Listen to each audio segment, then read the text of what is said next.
Hello అండి, ఈరోజు ఎండు చేపల ఎగురు టేస్టీగా ఎలా చేసుకోవాలో చూద్దామండి. ఎండు చేపలు ఒక 3-4 ఎండు చేపలు తీసుకోవాలి. ఒక 4-5 ఉల్లిపాయలు, పచ్చిమిర్చి సన్నగా కట్ చేసుకుని ఉంచుకోవాలి. ఈ కర్రీకి కొంచెం ఉల్లిపాయలు ఎక్కువే పడతాయండి. ఆయిల్ వేసుకుని ఉల్లిపాయలు బాగా ఫ్రై చేసుకోవాలి. తర్వాత చేప ముక్కల్లో వాటర్ వేసుకుని గోరువెచ్చని నీళ్ళు వేసుకుని 2 నిమిషాలు నానబెట్టి బాగా శుభ్రంగా కడిగేయాలండి. తర్వాత వేరే పాన్లో ఆయిల్ వేసి ఎండు చేప ముక్కల్ని సపరేట్గా వేయించుకోవాలి. మీకు కావాలంటే ఫస్ట్ ఫ్రై అయిన తర్వాత తీసి ఆనియన్స్ వేసుకోవచ్చండి. సపరేట్గా వేసుకుంటే ఎక్కువ స్మెల్ పట్టకుండా ఉంటుంది.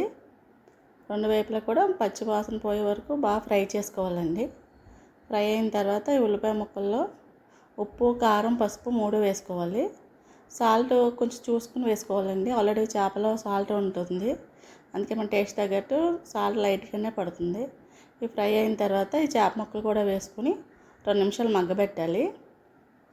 తర్వాత ఒక హాఫ్ గ్లాస్ వాటర్ వేసుకొని మూత పెట్టి ఒక 15 మినిట్స్ ఉడికించుకోవాలండి. ఉడికిన తర్వాత ఆయిల్ అంతా పైకి తేలే వరకు కర్రీ ఉడికించాలి. అసలు వాటర్ ఉండకూడదండి. ఆయిల్ పైకి తేలే వరకు ఉడికించి మనం కొత్తిమీర వేసుకుని సర్వ్ చేసుకోవడమే. ఎంతో టేస్టీ అయిన ఎండు చేపల ఎగురు రెడీ అయిపోయిందండి. మీకు కనుక నచ్చితే కనుక ప్లీజ్ సబ్స్క్రైబ్ చేయండి. Thank you very much.